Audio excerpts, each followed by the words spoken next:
Have you ever walked into a room and felt the tension between two people before hearing a single word? Have you ever looked at someone smiling and still felt certain there was sadness, dishonesty, or discomfort hiding underneath? Have you ever picked up on intentions through tiny gestures, shifts in the eyes, pauses in the voice, details no one else seems to notice, and then found yourself wondering why you see so much while everyone else seems to move through life on autopilot? Because there is a silent ability that very few people develop, and it has nothing to do with magic, paranoia, or imagining too much. It has to do with perception. It has to do with a mind that has learned to read the invisible. Most people hear words. Some hear tone. But there are people who catch contradictions, emotional undercurrents, micro-expressions, silences, disconnections between what is said and what is felt. People who do not analyze only visible behavior, they analyze the fracture behind it. And that completely changes the way you live. Because when you understand what others do not verbalize, relationships stop seeming simple. Ordinary conversations begin carrying layers. Smiles feel incomplete. Certain acts of kindness sound forced. Certain withdrawals reveal fear. Certain outbursts expose old wounds. It is as if you do not just see people. You see mechanisms. Carl Jung said that whatever remains unconscious in a person will inevitably manifest in indirect ways. And this is one of the deepest keys to understanding human behavior. Human beings always reveal more than they intend to hide. Even when they try to appear secure, they reveal insecurity. Even when they try to appear indifferent, they reveal need. Even when they try to appear in control, they reveal conflict. But almost no one notices. Because almost no one has been trained to observe beyond the surface. But some minds have. Some minds, through pain, through sensitivity, through isolation, through overanalysis, or through psychological awakening, developed a kind of inner radar. A radar that senses inconsistency, catches emotional tension, and reads details that escape the ordinary eye. The problem is that the people who have this ability almost always grow up thinking something is wrong with them. Because they feel too much. They notice too much. They question too much. They distrust things that have not even happened yet. And when everything is confirmed later, that unsettling feeling appears. How did I know? Maybe because your mind is reading what other people do not yet realize they are showing. Maybe because there is a silent intelligence operating in the background. Maybe because you are not just seeing people, you are seeing their shadows, their lacks, their hidden intentions, and the subtle movements of the unconscious. And when you understand that, an inevitable question appears. Is this perception a rare gift, or a weight that very few people can carry? Because the answer begins exactly in the kind of experience that almost everyone who has this ability knows all too well. And if at any point in this opening you felt as if I were describing something that happens inside your mind, then do one thing right now: leave your like on this video. It may seem simple, but every like helps this kind of content reach more people who are also trying to understand why they perceive the world in such a different way. And I also want to ask you to participate down below, because this topic is not common and I genuinely want to know how many people live this in silence. Comment, "I perceive beyond," or say it in your own words if you have ever felt like you can pick up on things in people before they even speak. Because when you write it, you are not just interacting with the video, you are confirming to yourself that this perception exists and that you are not the only one going through it. And if this kind of deep dive into human behavior, depth psychology, the unconscious mind, Carl Jung, shadow work, and the reading of invisible patterns resonates with you, subscribe to the channel now. Because the next few minutes will show you why this ability was born, why it tends to appear in specific people, and why understanding anyone can be far more disturbing than it seems. Because everything begins with one detail that almost no one takes seriously: the constant sensation of feeling more than people show.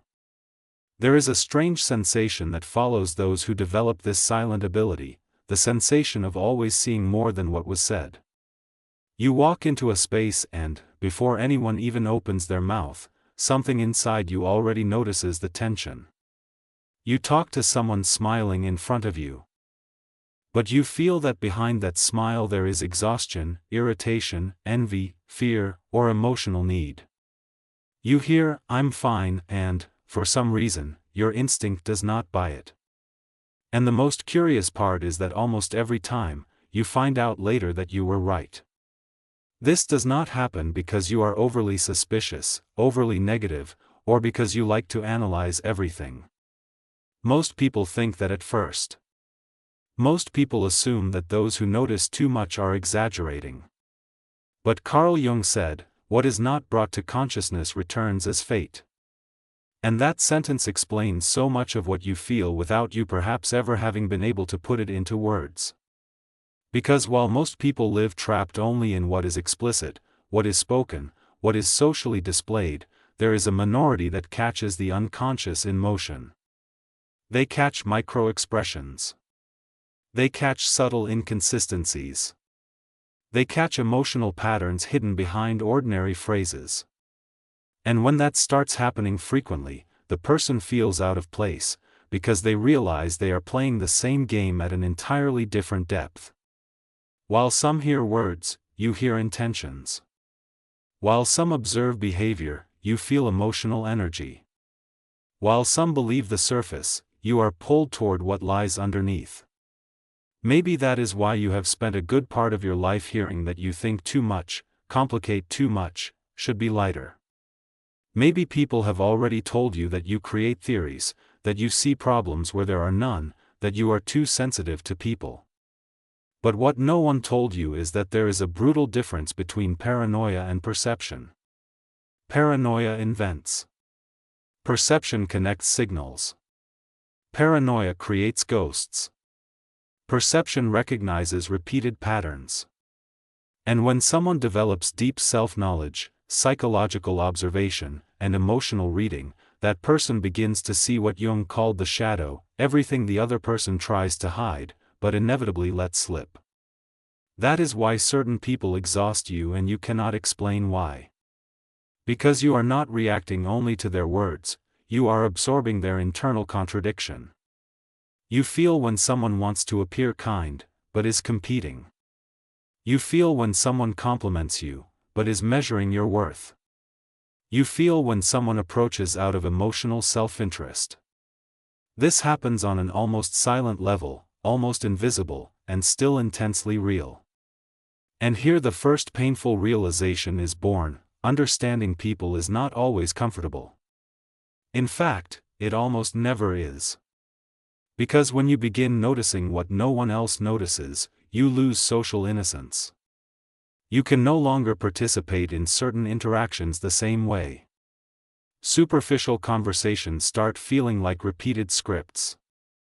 Apparently normal relationships start revealing manipulation, neediness, insecurity, and validation games. You begin to see that many people do not speak to connect, they speak to be accepted, to control their image, to hide vulnerabilities. And this often makes you feel like a silent observer inside an emotional theater. Has it ever happened that you looked at someone and felt they were performing? Not a character in the literal sense, but an edited version of themselves? Jung believed we all wear social masks, what he called the persona. The persona is the face we show the world in order to be tolerated, admired, or loved. The problem is that most people live so identified with this mask that they no longer know who they are behind it. But those who develop deep perception begin noticing the cracks in that mask. Tiny delays in response. Shifts in tone of voice. Eyes that dart away on certain topics. Excessive justification. Humor used as defense. Irony used as armor. And without realizing it, you begin reading people not by what they rehearse to show, but by what leaks out. That creates a curious kind of loneliness. Because you understand, but you cannot go around saying everything. You perceive, but you cannot always prove it. You feel intentions, but many times you need to act normal so you do not seem strange. And here is a point almost no one admits: those who understand people too well learn to silence their own reading in order to keep functioning socially. They learn to keep certain perceptions to themselves because they know the world does not react well to people who see beyond the surface. So you start smiling while internally analyzing. Start listening while internally connecting. Start observing while internally confirming patterns. And the more this happens, the more an uncomfortable question appears: why can I perceive this and others cannot? Am I too suspicious? Am I projecting? Is my mind making things up? That doubt matters, because it keeps you from becoming arrogant. But it also hides a truth: maybe your mind trained for years the ability to survive by observing human nuance. Maybe past experiences forced you to read rooms. Maybe disappointments sharpened your emotional radar. Maybe self-knowledge expanded your ability to recognize in others what you have already recognized in yourself. Because those who have never plunged into their own chaos rarely understand the chaos of others. Those who have never faced their own shadow remain naive in front of the shadow of others. Jung said, "Know all the theories, master all the techniques, but as you touch a human soul, be just another human soul." And this is exactly where this silent ability stops being just observation, and starts revealing something even deeper about why some people seem almost capable of decoding intentions before they even happen.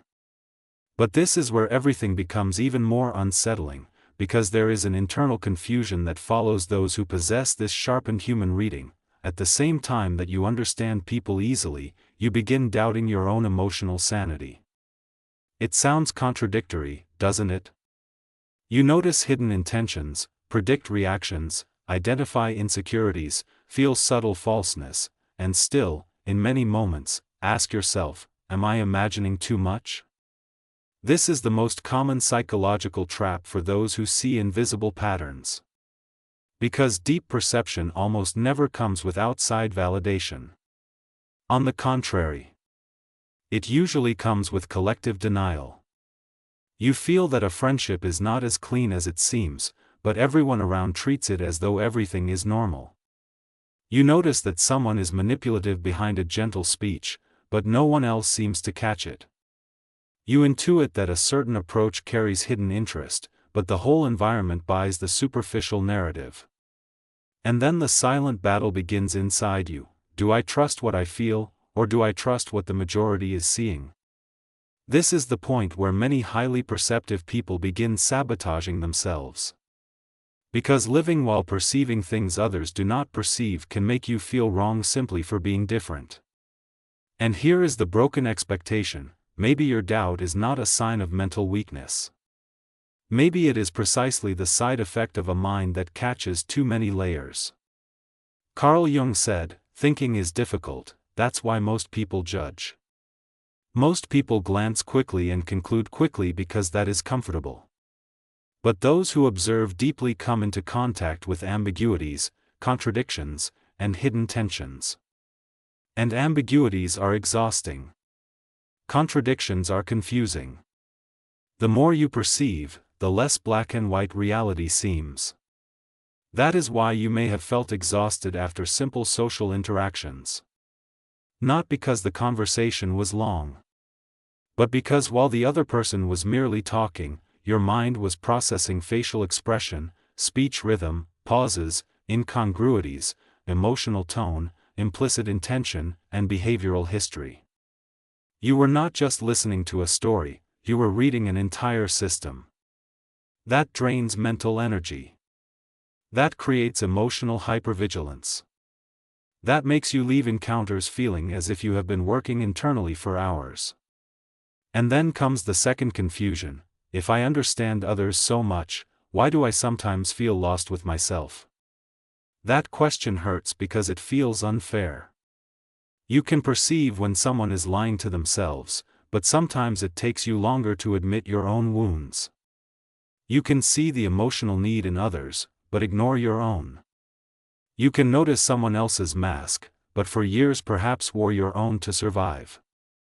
And Jung touched exactly this wound when he said, everything that irritates us about others can lead us to an understanding of ourselves. In other words, understanding anyone does not mean being fully resolved. Many times it only means that your unconscious is constantly catching your own reflection scattered throughout the world. That makes everything more complex, because not every perception comes from a neutral place. Some readings come from experience. Others come from trauma. Others come from emotional defense. You notice abandonment because you have known abandonment. You notice manipulation because you have been manipulated. You notice envy because you have felt the energy of comparison. Your mind built an invisible database of human behaviors, and now any similar pattern triggers an internal alarm.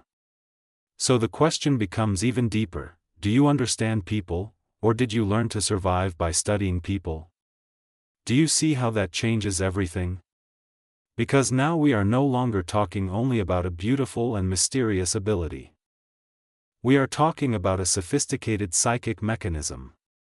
A kind of psychological radar refined through observation, pain, self-knowledge, and silence. You did not learn this in books. You learned it in looks. In disappointments. In environments where you had to anticipate moods. In relationships where you had to decode the unspoken so you would not be caught off guard. And without noticing, your awareness became sharp.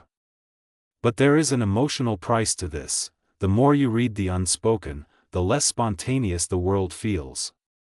You begin distrusting excessive compliments, theatrical kindness, rapid closeness, emotional promises. Not because you want to live suspiciously, but because your unconscious detects misalignment all the time. And this constant detection gives birth to a silent conflict between the desire for connection and the need for protection. You want to believe people, but your perception prevents you from being naive. You want to relax, but your radar stays on. If this has ever happened to you, there is a symbolic word that summarizes this state well: vigilance. Because it is as if one part of your mind never fully sleeps in the face of human behavior.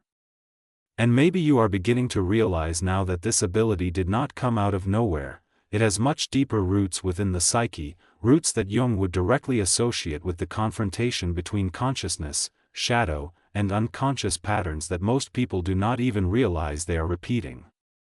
And when we begin talking about those roots, the conversation stops being merely about intuition and enters a much deeper territory, the territory of analytical psychology. Because Carl Jung did not believe human beings communicate only with words. For him, most of what we are operates in the unconscious, and the unconscious is speaking all the time through symbols, slips, gestures, emotional choices, and repeated patterns. In other words, what a person tries to hide rationally, their psyche reveals silently. That is why some people can feel someone within minutes. It is not magic. It is unconscious reading of unconscious signals. Think with me, how many times have you met someone who seemed nice, polite, even charismatic, but inside you an alert feeling appeared without any logical explanation? Nothing concrete had happened, and yet something felt out of place.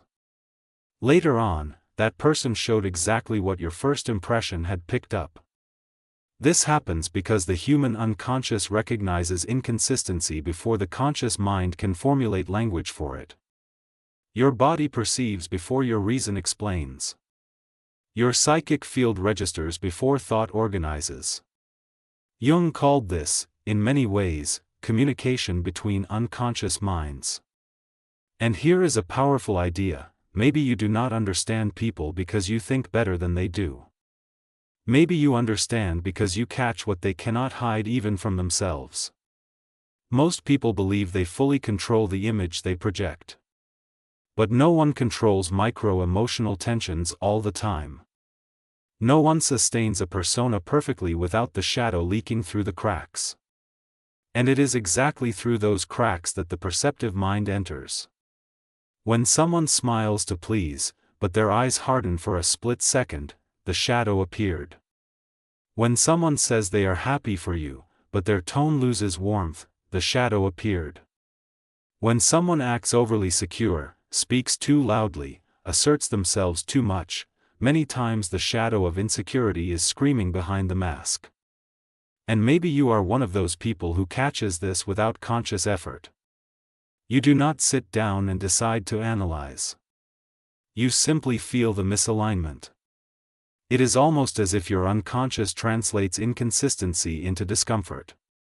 And this has everything to do with a central Jungian concept, individuation. Jung believed that the more a person confronts their own inner world, the more sensitive they become to external psychic dynamics. In other words, those who dive into self-knowledge begin to see in others what once went unnoticed. Not because they became superior, but because they became more conscious. Awareness expands perception. Matured pain expands sensitivity. Inner silence expands the ability to hear the invisible. That is why, many times, this silent ability arises precisely in introspective people. People who observe more than they speak. People who spend too much time thinking about human behavior. People who analyze the why behind reactions, escapes, approaches, and withdrawals. While many live on social autopilot, you may have been studying human beings for years without even realizing it, in lines, in conversations, in conflicts, in glances. In the repeated patterns of those who enter and leave your life. But here comes the uncomfortable part: the more you understand the psychological structure of people, the less personal certain attitudes seem, and that completely changes the way you see rejection, rudeness, arrogance, neediness, and even affection. You begin to realize that many people do not act from truth, but from wounds. The arrogant person is trying not to feel small. The controlling person is trying not to lose security. The distant person is trying not to be hurt. The needy person is trying to fill old emptiness. Suddenly, behaviors stop being isolated events and become psychic symptoms. That gives you a kind of emotional X-ray. And that X-ray can be frightening, because it destroys illusions. You stop idealizing so easily. You stop buying into personas so quickly. You stop being impressed by beautiful words alone.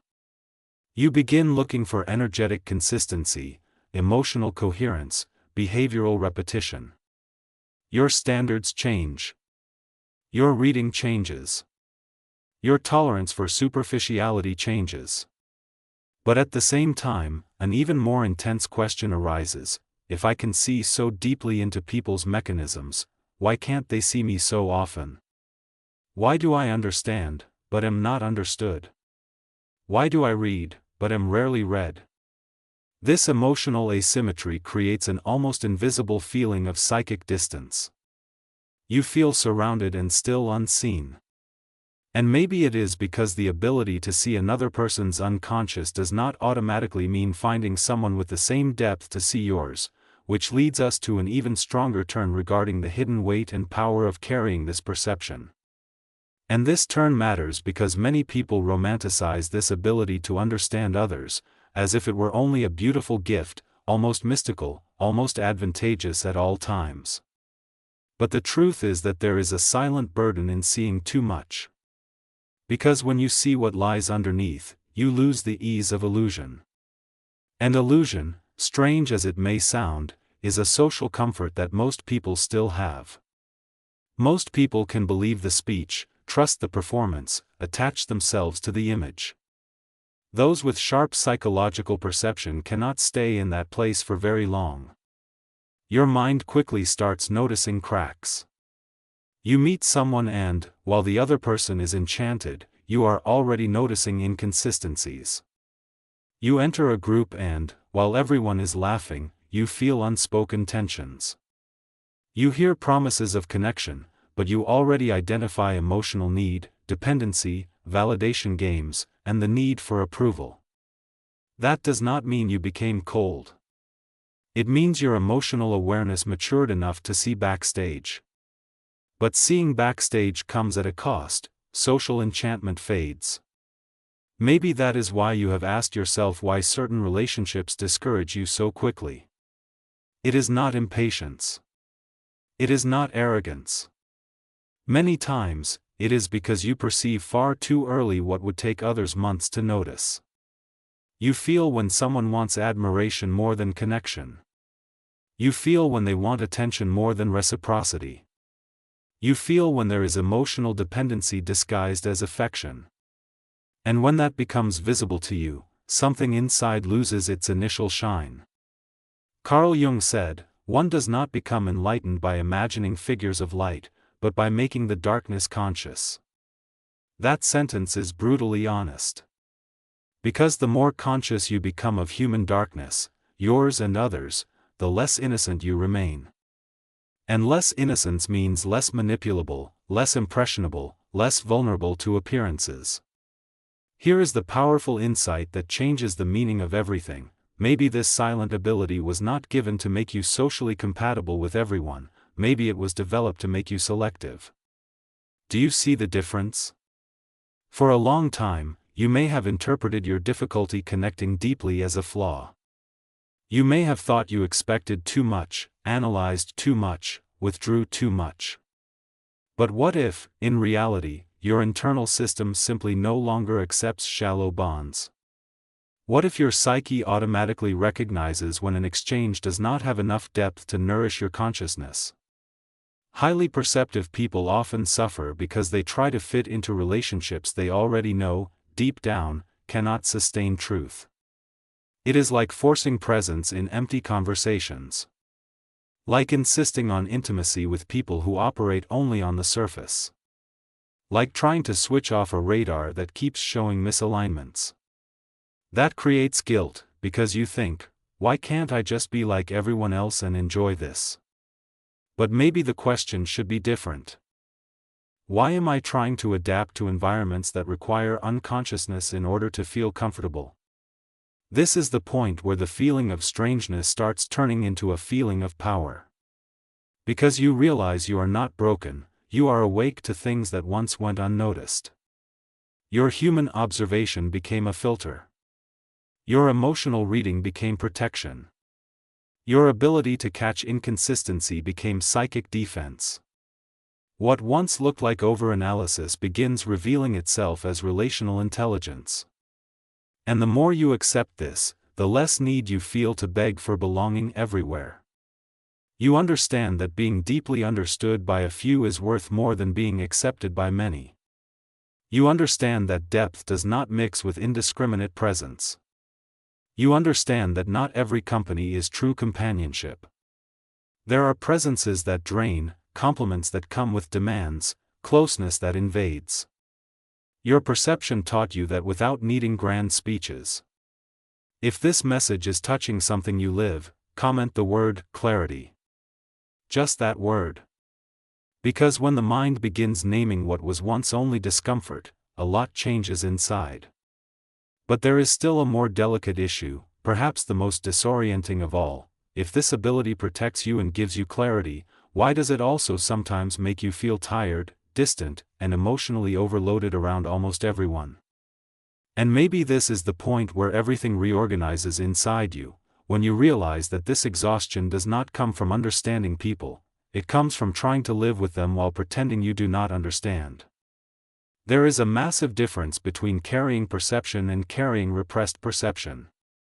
When you feel misalignments, identify masks, read intentions, and still force naturalness to maintain social peace, your psychic system enters continuous wear. You smile when you wanted to walk away. You keep listening when internally you have already recognized the pattern.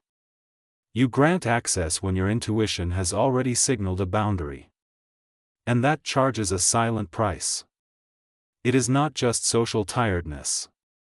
It is internal fragmentation. Because one part of you knows, while another part tries convincing itself that maybe it is exaggerating. One part wants to trust the emotional radar, while another wants to be accepted, wants to belong, wants not to seem difficult. This conflict between perception and adaptation is what drains the energy of highly conscious people. Carl Jung said that the greatest tragedy is not finding darkness outside, but denying the truth within. And denying your own psychological reading in order to keep fitting into superficial contexts is exactly that kind of silent tragedy. How many times have you insisted on someone because you wanted to give one more chance, even while feeling discomfort from the beginning? How many times have you tried to rationalize clear signs, telling yourself that you needed to be less intense, less analytical, less selective? How many times have you stayed in groups, relationships, or conversations because it seemed socially easier than admitting, this is not good for me? The problem is that every time you abandon your own perception to maintain an image of flexibility, something inside loses strength. Your inner trust weakens. And here is the final turn, perhaps the most liberating of all. This silent ability only becomes power when it comes with the courage to act according to what you perceive. Without that, it becomes only refined suffering. Because perceiving and not respecting your perception is like seeing the exit door and continuing to stay trapped in the room. You see the manipulation, but keep over-explaining. You see the inconsistency, but keep waiting for change. You see the superficiality, but keep begging for depth. At some point, understanding people stops being the main challenge. The real challenge becomes honoring what that understanding is showing you. Maybe that is why some people change so much after awakening this awareness. They become quieter, more observant, less available. Not because they became cold, but because they got tired of negotiating with internal evidence. Tired of calling doubt what was already intuition. Tired of calling hope what was already attachment. Tired of calling empathy what was often self-abandonment. There is a very thin line between being understanding and betraying yourself, and those who understand others too deeply run the risk of using that understanding to justify behaviors they should simply refuse. That is the mistake of many deep minds, because they see the wounds behind attitudes, they end up tolerating too much. He acts that way because he suffered. She is controlling because she is afraid. He pulls away because he is insecure. Yes, all of that may be true. But understanding the origin of a pattern does not obligate you to submit to the pattern. That discernment changes life. Because emotional intelligence is not only feeling the other person. It is not losing your own center while feeling the other person. When that clicks, your perception stops being a burden and becomes a compass. You stop spending years trying to confirm what you already knew from the first signs. You stop insisting on narratives your psyche had already dismantled. You stop asking for endless proof of what emotional coherence had already revealed. You begin trusting the repetition of patterns more than the beauty of speeches. You begin observing less what the person promises and more what they inevitably emanate. And at this stage, something powerful happens. You no longer need to understand everyone in order to save them, please them, or keep them close. You understand in order to choose better where to place your energy, your presence, and your vulnerability. If this makes sense to you, comment the phrase, "I trust what I perceive," because this simple declaration helps solidify a very important mental key. But there is one final detail that makes this ability even rarer, a detail that separates those who merely read behavior from those who truly reach an almost surgical level of human understanding. If you made it this far, it is because on some level this message did not just pass through your ears, it struck parts of you that were already tired of pretending not to notice. And if you felt that, if at several moments in this video it seemed like I was describing thoughts you have never been able to explain to anyone, then this channel was made for people like you, people who observe beyond the surface, who seek self-knowledge, depth psychology, mental awakening, and human understanding without masks. So subscribe to the channel now. Because the next videos will continue opening doors that most people do not even know exist inside the human mind. And I truly do not want you to miss this process, especially if something shifted inside you today. I also want to ask you something simple, but very important. Comment below if this message reflects what you feel. You can comment just one phrase, you can comment, "This is me," you can comment, "I've always felt this," or any word that translates what went through your mind while watching. This kind of comment creates an unbelievable connection among people who for a long time thought they were alone in their own perceptions. Leave your like, because that is what shows YouTube that this kind of content needs to reach more people who are living this same silent conflict. And share this video with someone who needs to hear it, someone who may be feeling strange, displaced, too intense, when in reality they have simply started seeing beyond the ordinary. And most importantly, do not leave yet. The next video will show you why some people can feel the true intentions of others within seconds. If today's topic moved something in you, the next one will deepen this psychological ability that almost no one understands. Thank you for staying until the end. I'll see you in the next video.